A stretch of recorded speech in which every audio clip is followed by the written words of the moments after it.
Hey, board gamers. BJ from Board Game Gumbo here, back with episode number 88 of Gumbo Live. Gumbo Live, the #1 Facebook Live talk show dedicated to board gaming. Our special guest tonight, we've got Adam Glass of Lost Age Games. We're going to be talking some music. We're going to be talking some spicy games. We'll be talking about his latest Kickstarter, Fugue, out on Kickstarter right now. Board Game Gumbo is a proud member of Punchboard Media. Hey, check out some of our other fine members like the Draft Mechanic Podcast. Jake and Danielle Bach, you hear me talk about them all the time. They've got a podcast about beer and board games and anything they can do to put those two things together. Punchboard Media, where we all bring something to the table.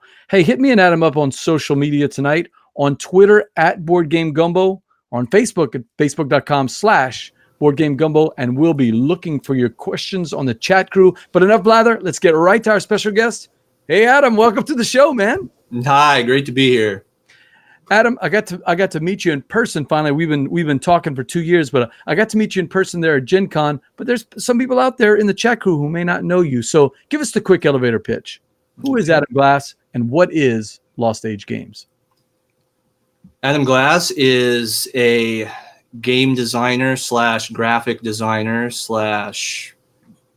husband and father / a lot of other things. I run Lost Age Games. It's a small publisher, and we do a lot of niche indie stuff, or try to. We have a lot in development, and that's basically who I am.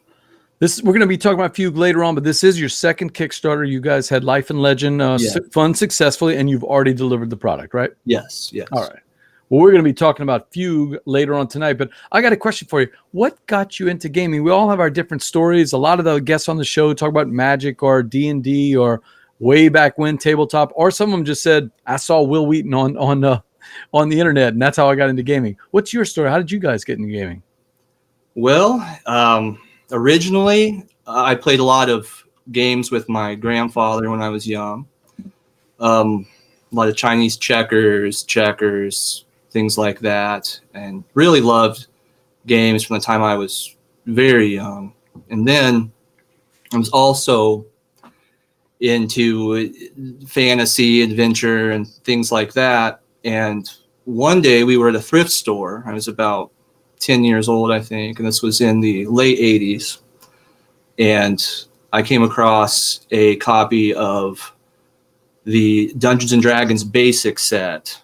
The old red box. Yeah, and got that home and spent the next year and a half trying to figure out the rules for that, and sure. Started playing that, and that kind of catapulted me into the fantasy gaming and adventure gaming. And then, of course, the 90s rolled around, and then it was Magic the Gathering for a while, and then eventually that kind of turned into Steve Jackson games, things sure. like that. And basically that took, and we were going to talk about this later, but that kind of took a back seat once I got into music and started doing that. I was really interested in designing games. Yeah. Hey, that's a good segue. I found some stuff about you that is curious. Right. Anybody that watches the show knows that I'm always curious whenever I find out a board game designer or a board game player or media has been in a band. And I found a band called Widow Jenkins, and that was you guys, right? That was us. That was me and 4 other guys. Yeah. So yeah. So what kind of music was Widow Jenkins? The Widow Jenkins was melodic hardcore, which was kind of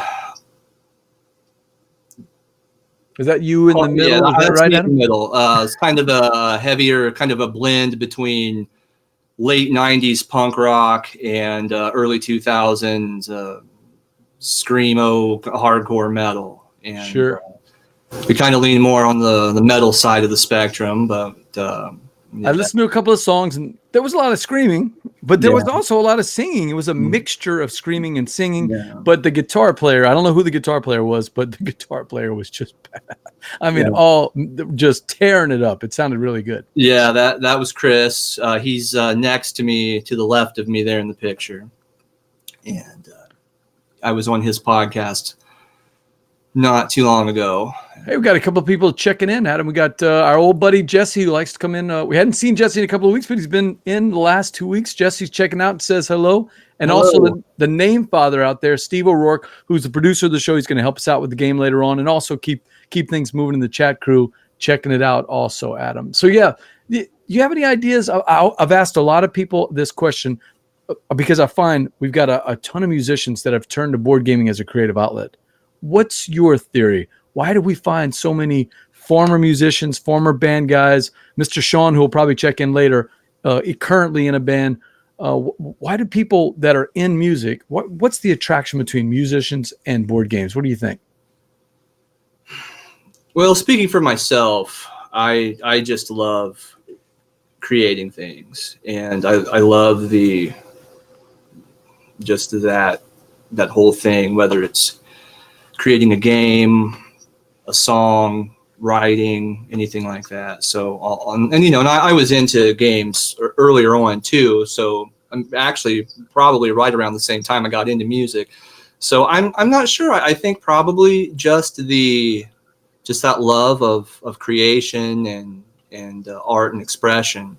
And I'll say another thing too.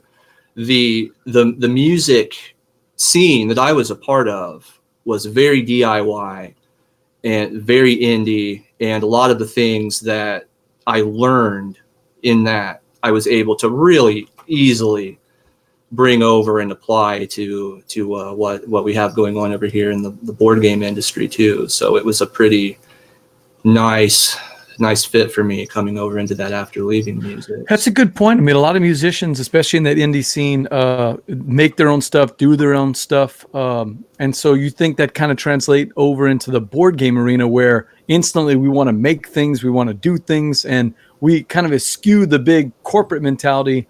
And we look for people like you, especially in our industry, we look for people like you that are putting out things that are new, unique, and different. You think that's what one of the things that attracted you? Oh yeah, absolutely. I wanted to make the thing I wanted to make, and I learned from years of doing that the only way to do that is to just get in there and do it, and then kind of learn as you go and start your own record label or your own game company or publishing company, what have you. So yeah, the name father says, hey, small groups have give and take. It's good for games and it's good for bands. That's right. And good for publishing. Yeah, that's pretty good. BJ from Board Game Gumbo. I've got my guest here, Adam Glass from Lost Age Games. We're talking spicy games, and there's a game that you've been playing a lot recently, isn't that right? Scythe from Stonemaier Games. Yes, I have. What's the attraction? What's brought you into the Scythe world? Because that game has been hot for a couple of years now, and it just never seems to die out. My wife actually is the one that got me interested in the game. She loved the art of the game, the theme and the style. I can't remember the name of the artist, Jacob, I believe. It is. It's Jacob. Look here and see, but I love. I'm just drawing a blank right now what Jacob's last name is, but I don't know if you know the story. Jamie Stegmaier designed the game after seeing Jacob's art. Yeah, I heard something like that. Yeah, got the inspiration for some of the mechanics actually from the art, which is unusual. I mean, most people have either, the classic question, they either have a theme or they have a mechanic in mind. Maybe they have both, but it's not very often that somebody sees a picture in a book, or I think it was.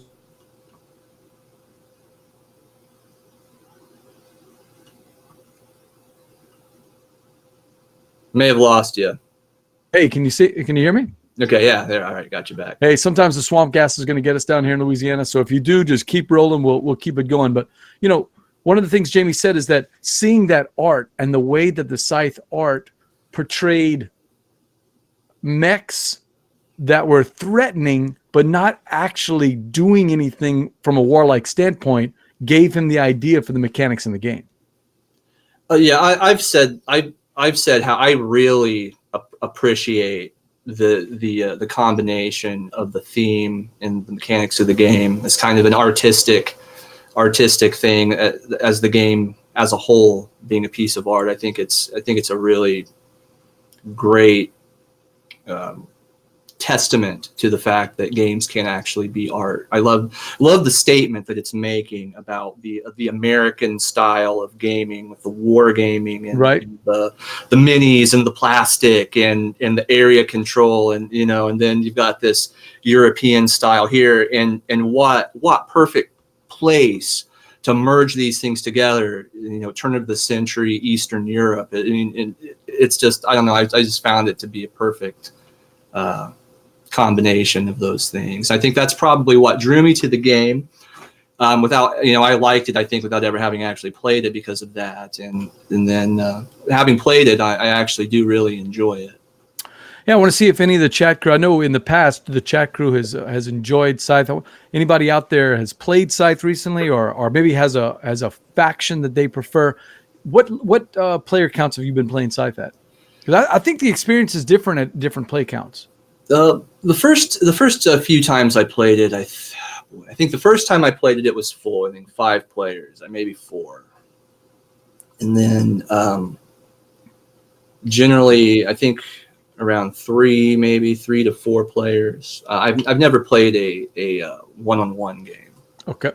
So I haven't played a 2-player game. Steve says he's only played it one time, but he really enjoyed it. The top and bottom actions and the cube work for fascinating. That's the thing that hit me right away. The very first time I played it, my palms started getting sweaty, my heart rate started going up, and when I got home that night, I couldn't sleep because I kept thinking about how cool it was that whenever I upgraded my board, the bottom of it also upgraded. So it's like a double reward. Yeah, right. And once I upgraded the bottom, I'm always paying attention to what other people are doing, because when they took actions, I got a benefit too. And I kept thinking, man, how can I do that better? That's going to give me a chance to do even more the next game. I couldn't stop thinking about it. I was beaten pretty soundly the first time I played it. I think I came in last. So Okay. I think I was also more fascinated by what was going on than to actually be able to concentrate on playing the game. So yeah, very, very interesting. I really loved that mechanic, the board and the pieces. I thought was wonderful. The red board is one that is very popular with people because you can constantly hit that same. You can do the same action you want over and over, which is all the other factions are limited. You have to move your pawn and pick a different action. But there is one faction. I want to say it's either the white or the yellow. The one I can't remember which one it is. That's really all about the game. The game doesn't really encourage a lot of combat, but that particular faction gets as many stars as it wants. Doing battles. It's Saxony, right? That's the one that I play. Yeah. But I am not a war gamer. I don't really like area control games. I don't really like dudes on a map game. But for whatever reason, I love playing Saxony because everyone else is kind of pushing and pulling and pushing and pulling, and I'm just in there just trying to get to 6 stars as soon as possible. And I like that rush aspect. Jesse says he's never played the game, but he's heard and seen it. Jesse, it's everywhere, so you can really find Scythe all over the place. So, have you tried the solo campaign yet, Adam? No, I actually have a copy of the game on Steam, the video game version. Sure. So I can kind of scratch the itch, and I can play that. But I haven't actually tried the solo Atoma or there for that game yet. Yeah, I forget the name of the blue faction. Is that the is that Saxony? I think blue's Nordic, and then I think is it Nordic? I can't. I'm drawing a blank right now. I wish Bradley was on the stream because Bradley knows everything about that game. But the blue faction is the one that of all the factions I've played, the water-based faction. Yeah, exactly. The blue one is the one that I found the hardest to play.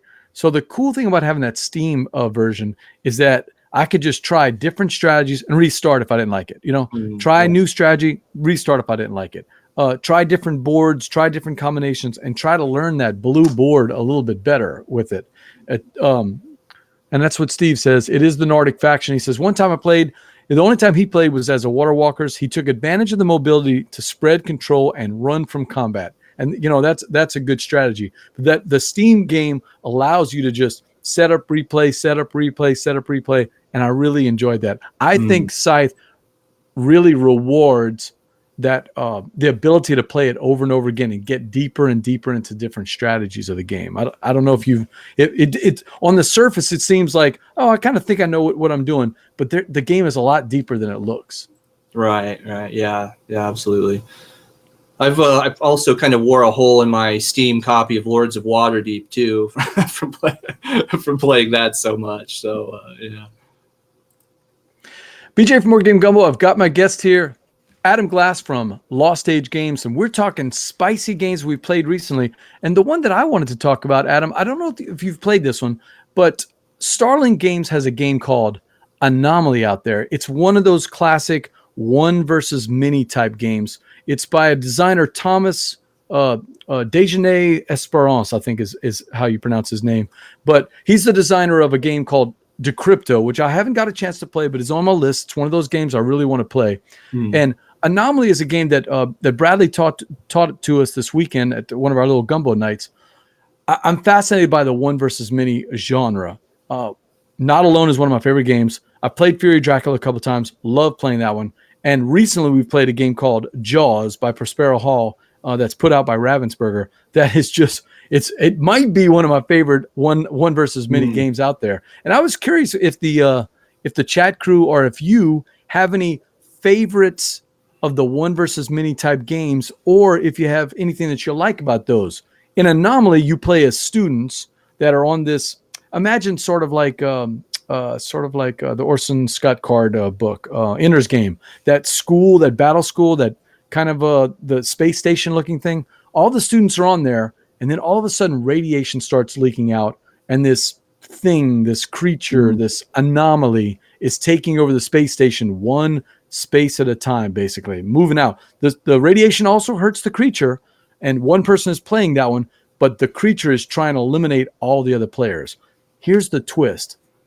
The students can play as many actions as they want to until they get down to just 2 cards in their hand. Once that happens, the anomaly can then start taking all of their actions back to back to back. So you're kind of planning out all your moves. And the second twist is no one knows where anyone is. Normally in a one versus many game, we all know where we are, and Dracula, we don't know where Dracula is. In this one, none of the players know where they are. So even though I'm on the same team as the students trying to survive, I don't actually know where they are. And I don't want to give that out because then the anomaly is going to know too. So you've got that double-edged sword of, I'm going to take these really strong actions, but am I also hurting my fellow students when I do it? And the third twist of the game, and maybe my favorite part, is it's card-driven, Adam. And when you play the cards, you can take the weak action of the cards and keep the cards out of the anomaly's hand. If you take your strongest action out of your card, that card goes directly to the anomaly, and they can use those not only to take better actions, but also to put them together, sort of like you and I are going to talk about with Fugue, put them together and make their character stronger. So I really need to take this strong action, but I know that if I do, I'm going to make the anomaly stronger. What a twist on that. And that one versus many is just a tough, it's a great genre, but one that I find fascinating. Have you played any one versus many type games like that? I not in the modern sense. I played Hero, like I mentioned earlier. I played Hero Quest when I was younger, and it's kind of a lead up to Descent or Warhammer Quest. Maybe I think that's kind of what. Or was like supposed to be a simpler version of Warhammer Quest, maybe. And one player played the Overlord and then controlled the monsters, and then the other players were co-op fighting. And I'm sure that wasn't anywhere nearly as sophisticated as what we have going on with Anomaly. That sounds really interesting, and I'm actually probably going to check that out here really soon. Yeah, I like that strong action, weak action. That sounds pretty cool.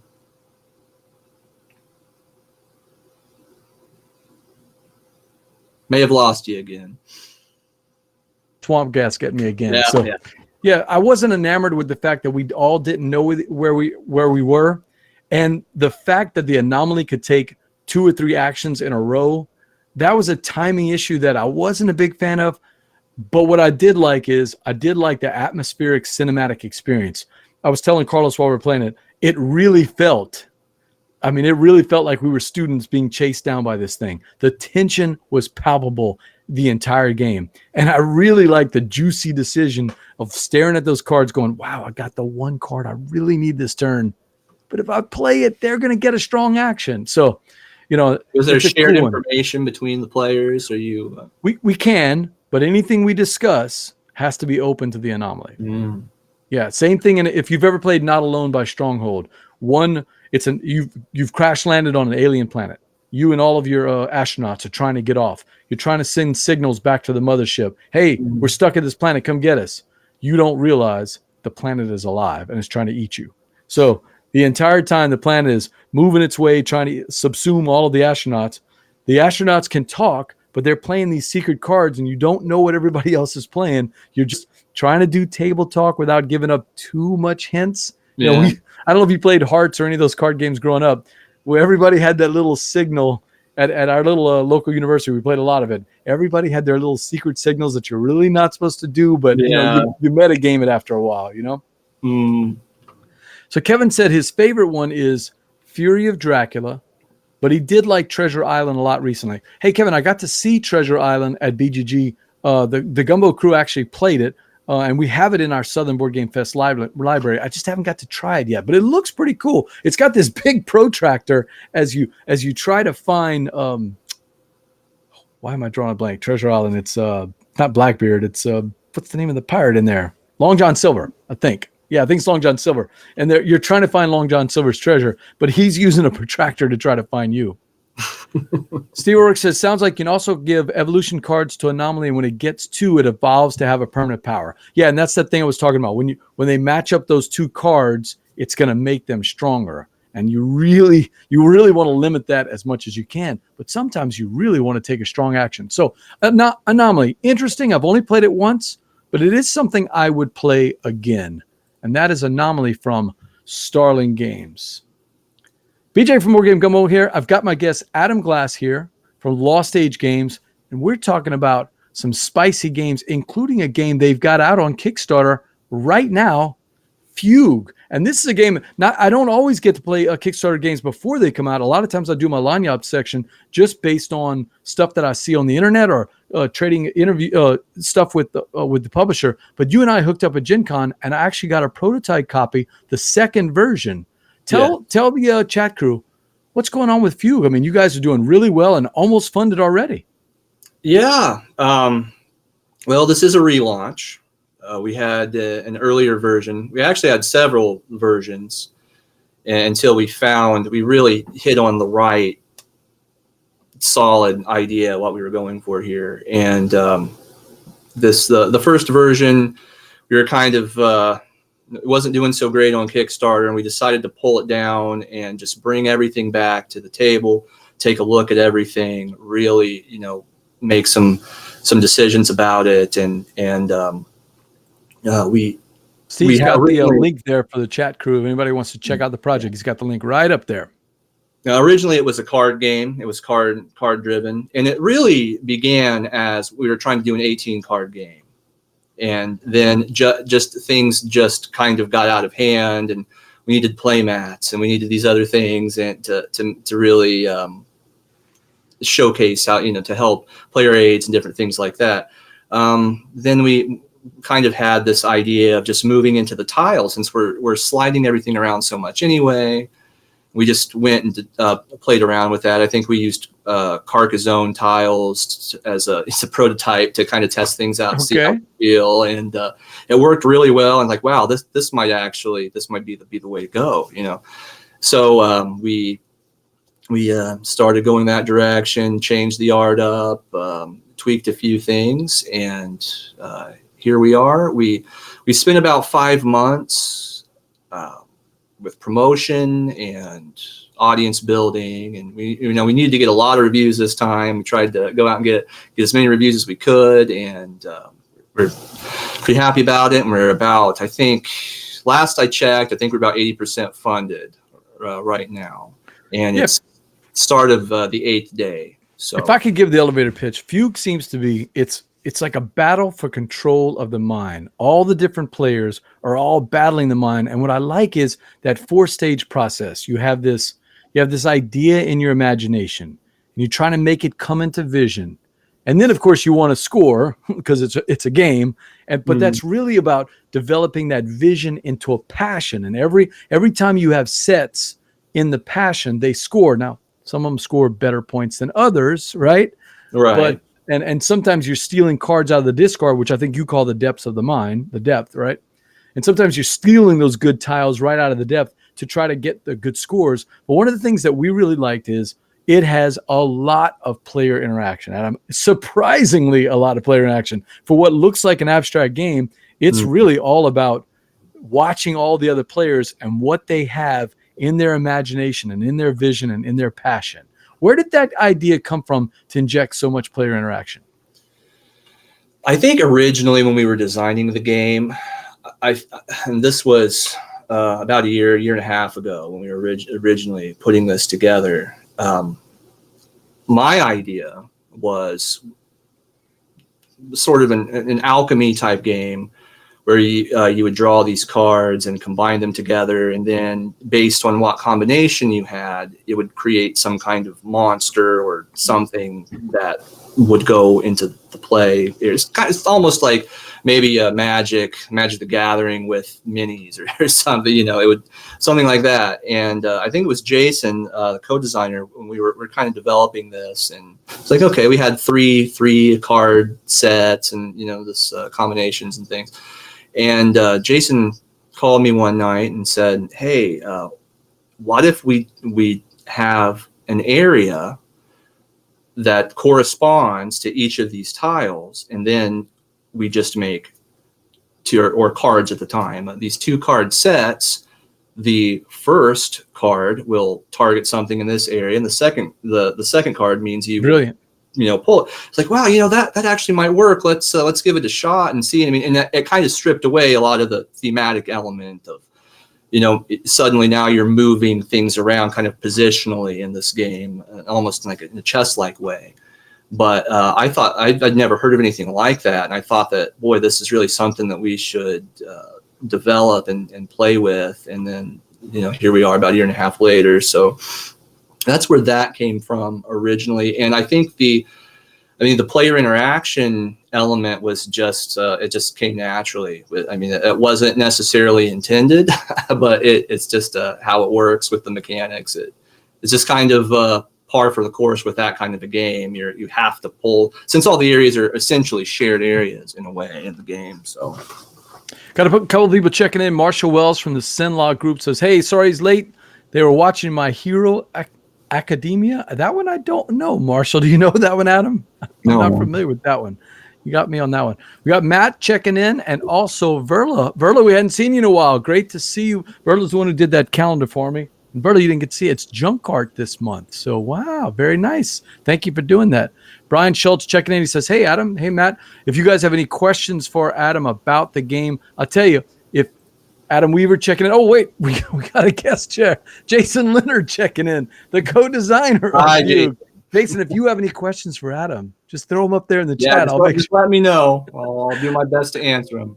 And, of course, Chris Strain checking in. Chris, we missed you. There was a guy that wanted to talk to you a couple of weeks ago. Go back and check that show. Woody and them from Hutchu Games want to talk to you, so when you get a chance. So it's an anime game. Oh, I didn't know that. Sorry, I had to plug my computer in. Yeah, no problem. Yeah, so Adam, we were talking about Fugue, which is out on Kickstarter. It's almost out there, and it's almost fun. It's getting really close. One of the things that I liked is that you sent us an early prototype copy, I guess a year or so ago. I brought it to the people from the Southern Board Game Fest. We have a little thing that we do called GoPub, where publishers can come, designers, can come and just play test their games with lots of people at the con.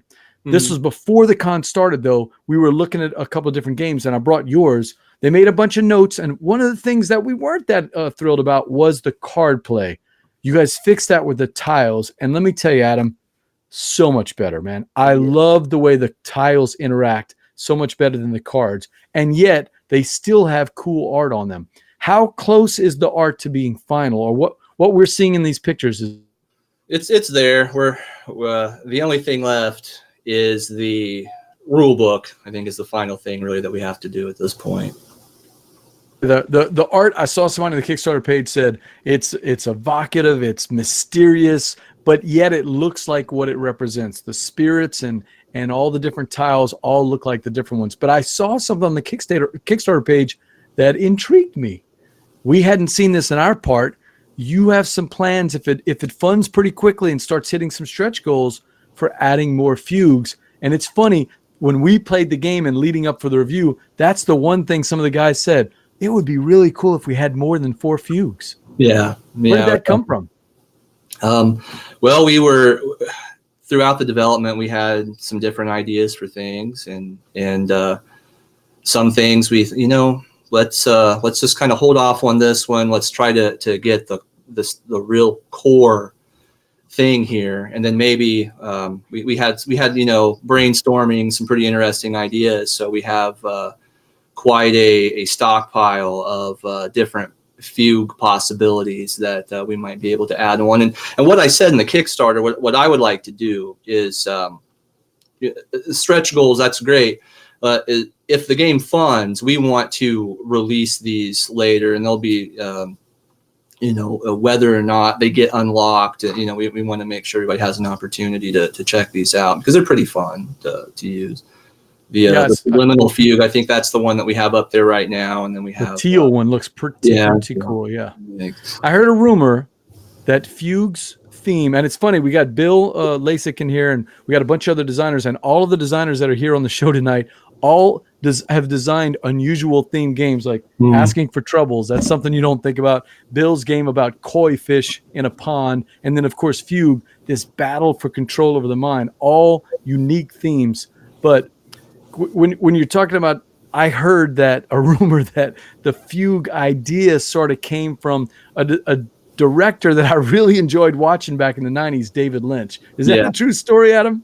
Yeah, yes, absolutely. That's the first time I'd ever heard the word fugue was I was watching, I think it was Pretty as a Picture, which is this David Lynch documentary that came out around the time Lost Highway.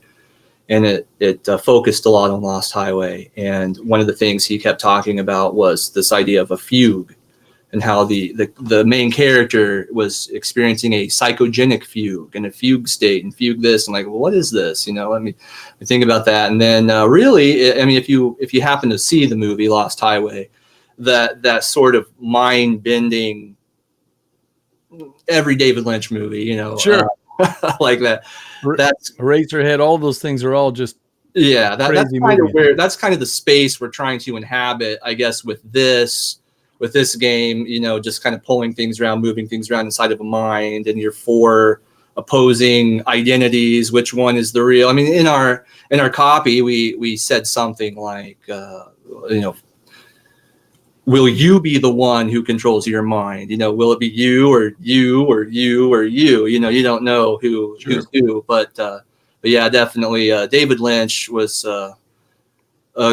pretty big in my development, I guess, as an artist. I watched a lot of his films growing up, and Lost Highway, and is there any way you can sneak in an homage to David Lynch into the game? Maybe a reference to pie or something.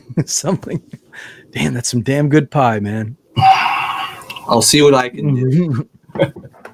That would be funny. Hey, there's a debate going on your Kickstarter page. And it's funny. It's the debate we had while we were playing the game. I'm not sure if I mentioned it in the review or not. But the way that we played the game was the way that you had mentioned in the rule book, but has kind of changed back and forth internally from what I understand between you and Jason.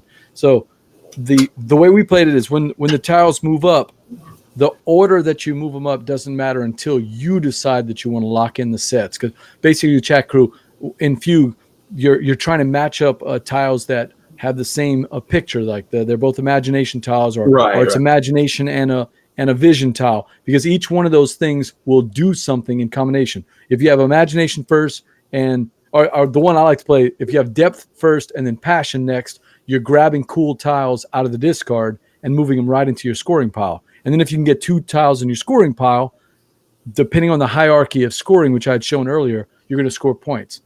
But I saw there's a debate. Do you lock them in as you put them up, or do you wait until you get both of them and then you decide? I'll tell you, we liked it playing it where you decide, but I see people on the Kickstarter page saying something different. Yeah, There it is, Jason. Incredible cherry pie, man. So originally, I think there was a miscommunication, I think, between Jason and I when we were designing, and we do a lot of our design in the early stages over the phone. So there was he was playing the game like you're describing, and then my idea for the game was you have this sort of locked-in ability, like you create this locked-in ability. If you have depth first, then that's what you're pulling from, and if you have passion second, that's where it's going to. So what I think that really you have an opportunity here to do the two different types of games, and I would say that I probably favor the more locked-in abilities style personally. But I think, I mean, there's no reason why we wouldn't want to just include that other way in the rule book. And the main difference that you're going to get, and I think I may have stated this in the Kickstarter comment section, is the locked-in ability way is going to make the games more brain-burning, more strategic, more, more puzzly. What are we going to do? And then the second way will make a game more flexible, more tactical, and generally faster. I think faster pace, and you'll have more options available as you're going. And I think that I would probably favor the locked-in abilities personally, but I think that we'll probably have that in there as a way to play. And I might say that would be an alternate way.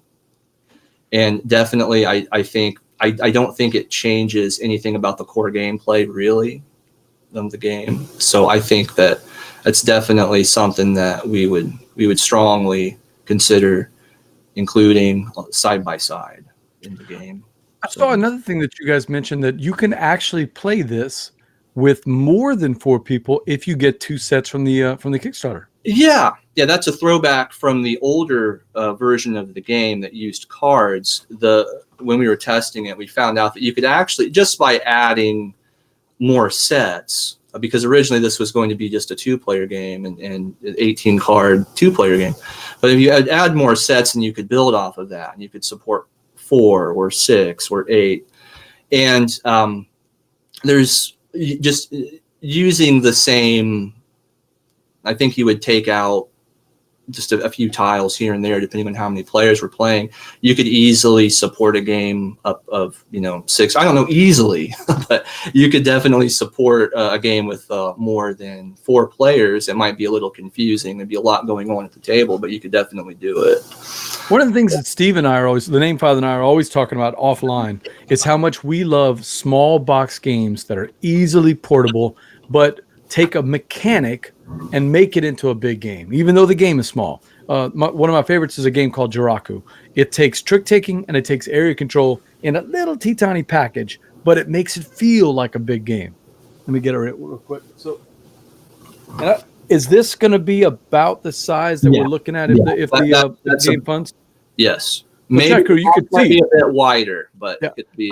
I actually put this in the back of my jeans pocket today when I was walking up the stairs to get into the studio. I mean, it's eminently portable, and that's what you're shooting for with a lot of your games, right? Right. And especially with this one. So the goal is to get this thing to be a travel size game that does have this set collection, mano a mano, or even more if you play a 4-player version game in a small package, right?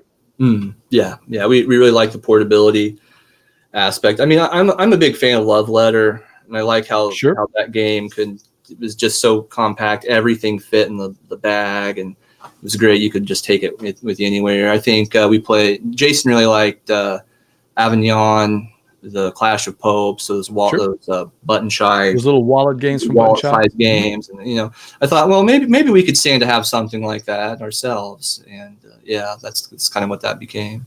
All right, give the chat crew something, man. You got to give them something. What if you guys fund? What can they expect out of this campaign? Something, anything a little surprising? Any kind of hint? Something? We haven't did any real talk about this, but we're probably going to have the bag will have the name of the game printed on it. And that's not something that we really taught. All of our pictures of the prototype bags, they don't have that there, and so we've just kind of we haven't really wanted to like try to CGI something like that on there. But yeah, they'll probably have the name of the game. That's a little hint, little surprise. That we were going to do. I'm not sure if that's exactly what you meant, but yeah, just anything, any kind of surprise. Yeah, That's kind of cool, something to look forward to. But for those that are just joining us, I see a couple people just joining us. If it does fun, you have some plans in the works for some additional fugues that can maybe tweak the ones there. Yeah, right now our funding goal is set. We're like cutting it right to the bone. As far as, if we hit this funding goal and that's it, then we'll be able to get a very small print run of the game. And if that happens, then in the near future, we'll try to start releasing these fugue sets, which will basically just be a meeple figurine, potentially custom. And Bill says, hey, with shelves getting so crowded out there, there really has been a push for smaller games. Going small box was a smart move. Yeah, thank you very much. Yeah. Going small box was a good one. And that is Fugue, which is out on Kickstarter right now from Lost Age Games. Check it out. It's so close to funding. Just needs that little last push that'll get it through. And then you can coast through the last 14 or so days of the campaign, chatting up. But one of the things I'll give you kudos for those of you out there in the chat crew that like interactive campaigns. Adam, you guys are just constantly monitoring the Kickstarter, responding to people's comments, responding to their questions. So if that's what you want, if you want to be involved in talking to a project creator, then you're going to like the way that Adam and his crew are just talking and engaging with the audience that's looking at Fugue, right? Yeah, definitely. We think that's the most important part, and we want to really be right there for you. So we have an ear for you if you have any questions at all. Well, Adam, this is a board game show, and you know what that means. Got to play a board game. Okay. We're going to play our favorite game here, the Envie Game. It's brought to you by our friends at Game Toppers LLC. Upgrade your gaming experience with the beautiful game toppers that you can put right on your table. We have one for the Southern Board Game Fest. Thanks to Berkey over at Game Toppers. I love our Game Toppers. Steve is refreshing the Kickstarter page just to make sure everybody's got a link to it. So double check that out. But we're going to play the Envie Game tonight. Adam, told you a little bit about that in the pre-show. The Envie Game, it's a Cajun word for something you really, really, really want to do or you really, really want to eat. But in this case, we use it in terms of board games. It's that hankering. It's that, maybe in Indiana you use the word jonesing. I'm not sure. Yeah, we say we got an Envie for something. So what game is out there? Don't tell us. We're going to try to guess it. What game is out there that you really have the envie to play if you could stop the show tonight? Doesn't even have to be something in your collection. It could be something you've never gotten to play before. So you feel like you have the envie game in your mind? I do, and I want to pull it up here on BGG to make sure I can play this game well. Yeah, you better be ready because Steve and Jesse and Bill and everything, they're going to be shooting questions at you. So make sure you have those ready. All right. So the first question that I always ask is it competitive or cooperative? And I'm going to guess it's a competitive game. Actually, no. God, that's 3 weeks in a row I've gotten it wrong, Steve. Man. And I should have known that you would go a cooperative game. But with Fugue being so interactive and player driven, I thought for sure there would be a competitive game. So it's a cooperative game. If it was Jason on here, it would have been competitive. It would be all. Now, was Jason the one that was on the video with you guys doing the original game, Life and Legends? Yes, he was. Okay. He was my opponent there. Yeah, I saw that. Hey, Jason, man. So, all right. So, second question: Is it board game based or card based? Which one is it more like? For instance, Pathfinder is all cards, and Azul is board. So it's a board game based. Board, yeah, totally board. Board game based. All right, chat crew. So we got a cooperative game. Steve's got a question for you. Is that famous 1 hour wonder where you can play it in right around an hour or under to play? or is it that big cinematic experience like a BSG or something? I'm going to say definitely no. You can't play it in an hour, Steve. So it's not that. Chris Strain wants to know. Chris, aren't you a musician also? If I remember right, Chris is a musician. I might be thinking of somebody else, but Chris wants to know if there's a trader in the game. No. No trader. Okay. No. Not your favorite mechanic? Nah. I played Betrayal a few times, and Shadows over Camelot, Battlestar Galactica. I love that trader mechanic. Oh, I love that trader mechanic. No chance we're going to have a trader in Fugue? No. I think we're all traders in Fugue. We're all right. So Chris, no traders. Hey, we got Chuck Yeager from the Gateway and Filler Games. This right here, this is a great little filler type of game because we played it. Didn't take us long to play. I don't know what your play times have gotten down to on Fugue. About 20 minutes if you know it. That's perfect out there. So, all right. So to recap for Chuck, we got a cooperative game. We're trying to do the Envie game with Adam Glass from Lost Age Games. We got a cooperative game. It's board based. It's going to take more than an hour, and it's got no traders. And I'm laughing because Chris Strain says he's musician. He's even bad at Guitar Hero. Okay. All right. Well, Chris, check out Adam Glass's music. You can find it on the internet out there. The Widow Jenkins, right? That's Jenkins. Right. So check that out, Chris.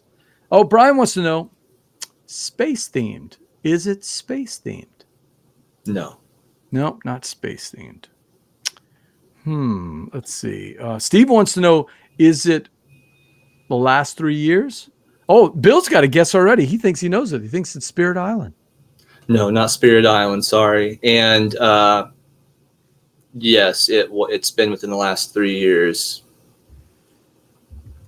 Last 3 years. Wow. Okay, so chat crew, we got a lot of good clues here. It's cooperative. It's board-based. It takes more than an hour. The last 3 years. Does it have an app for it?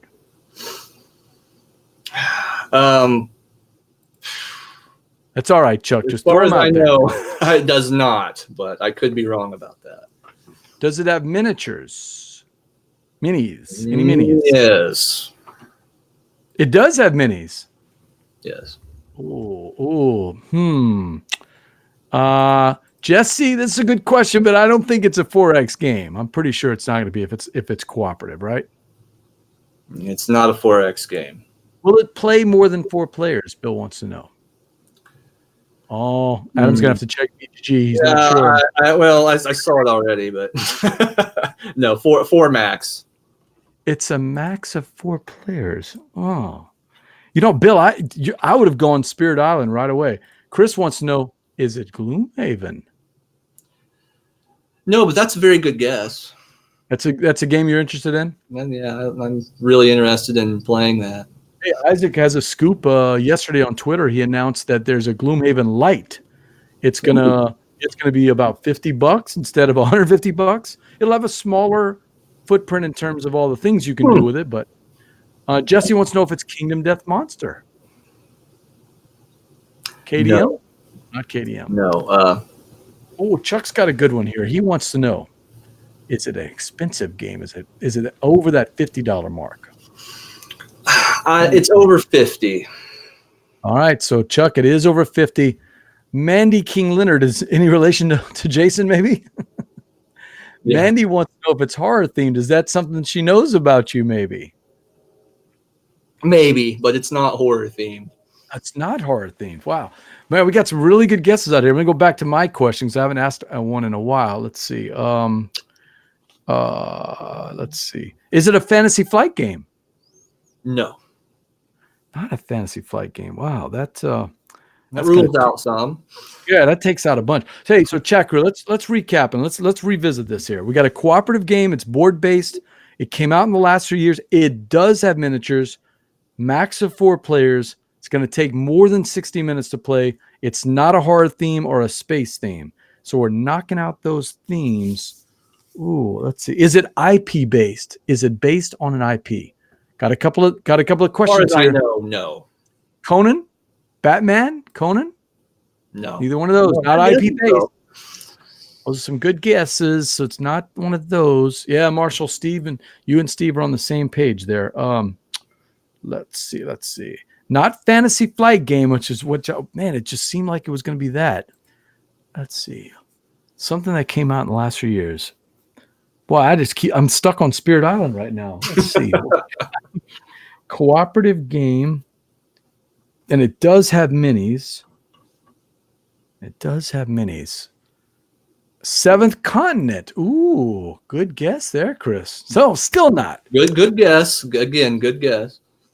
That's pretty much card.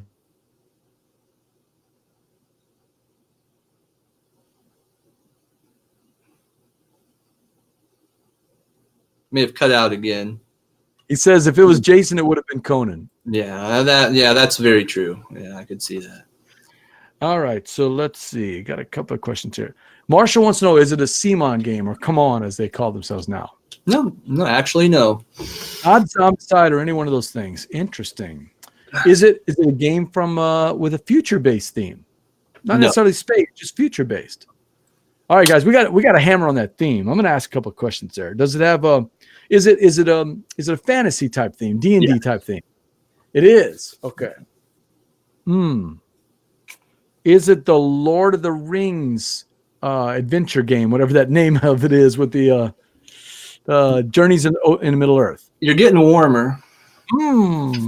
All right, chat crew, I'm just giving it to you there. We're getting warmer. It's a fantasy game. It's cooperative. It's got minis. It's not Gloomhaven. It's got minis in it.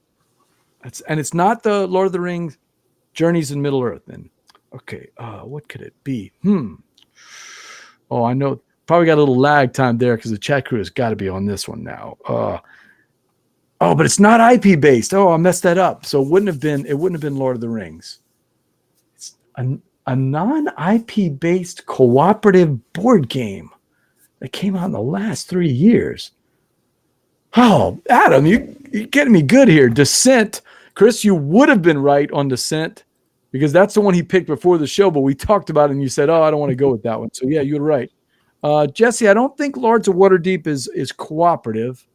Marshall says Rise of Queensdale. One of my favorite games, though, Lords of Waterdeep. Oh, Jesse, you heard that. Lords of Waterdeep. Are you a fan of the expansion too, or you just like the base game? I just like the base game. Not Rise of Queensdale, no. It's not Rise of Queensdale, but you're right, Stephen. I should have known that. Dwellings of Everdale. No, not Rise of Queensdale. All right, we're running out of questions here.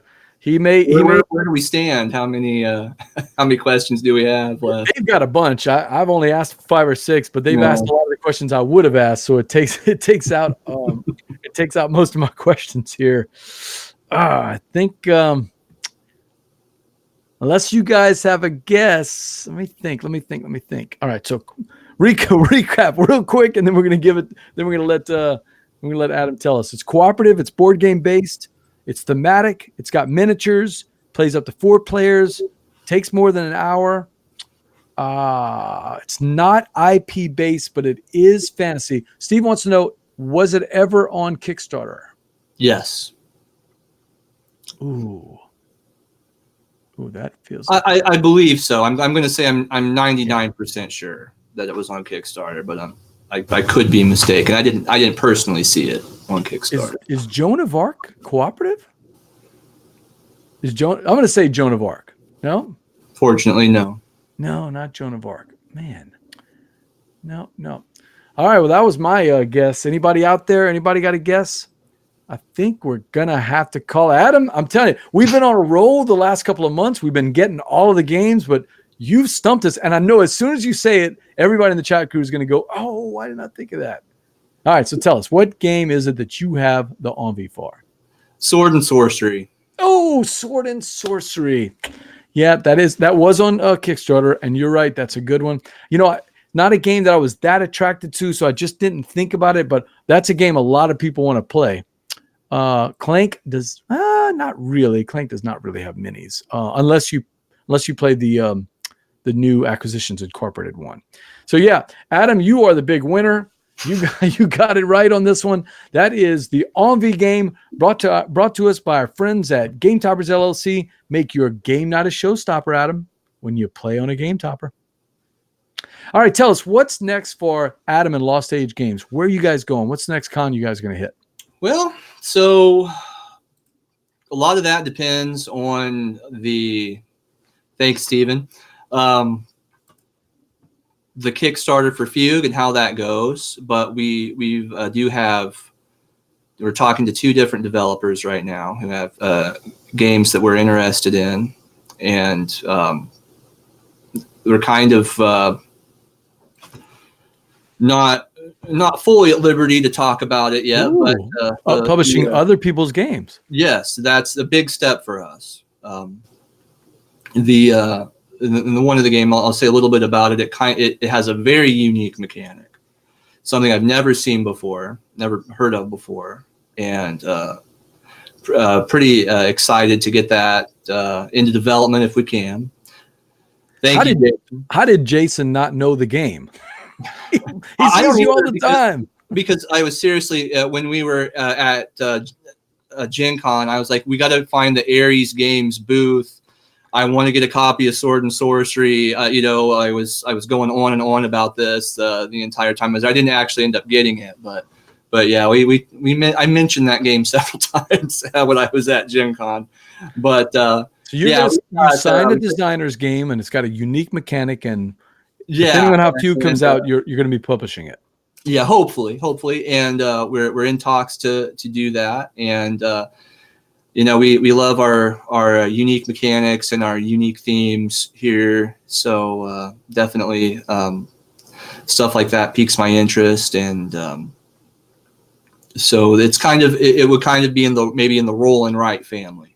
Oh, interesting. Is what this game would be. Love those games. Chuck Yeager is a fan. He's just getting into Roll and Writes. He's played a couple of them, and Steve and I both love Roll and Writes. So I'd love to see what you have there. And we'll definitely have more info about that as we go. Mick, you're late. You missed it, and when we lost, we could have used you tonight to try to win the Envie game. We didn't make it. So, well, all right, board gamers, that's it for another episode of Gumbo Live. I want to thank my guests Adam Glass and also Jason Leonard out there in the chat crew, the designers of Fugue. It's out on Kickstarter right now. They're close to funding, so close. It's a small travel box size game, but it's got a lot of big game heart in it. And I think you guys should take a look at it out there. Yeah, Chuck's been playing Corinth out there, I know. But keep trying them, Chuck. I'm telling you, you're going to find other games that you like on those Roll and Writes. So, Adam, I want to thank you for coming in, but how can people reach you if they do have any questions about the Kickstarter or about Fugue or about Lost Age Games? No, you can go to lostagegames.com, facebook.com/lostagegames, or on Twitter, all of that. And we have the links to our social media up on our website. So yeah, definitely stop by and say hi. Please check out the Kickstarter. Well, make sure to like our Facebook page, facebook.com/BoardGameGumbo. It helps us to get the word out about all of our upcoming guests and shows, including Joel Lewis, big friend of the Gateway and Filler Games group and a lot of the Facebook groups. Joel Lewis, the designer of Fluttering Souls, he's going to be coming in next week. He's on the opposite time because he's down under, and we're going to have a good time. I got to meet him just like I met you. I got to meet Joel at Gen Con. He's got a brand new baby, so we moved him a couple of weeks. Actually, I think we had to move you around because of a couple of people like that. And it's gonna be good to finally talk to Joel and get him on the show instead of being in the chat crew like he does come in sometimes. But until next time, Adam, laissez le bon temps rouler. Have a great night.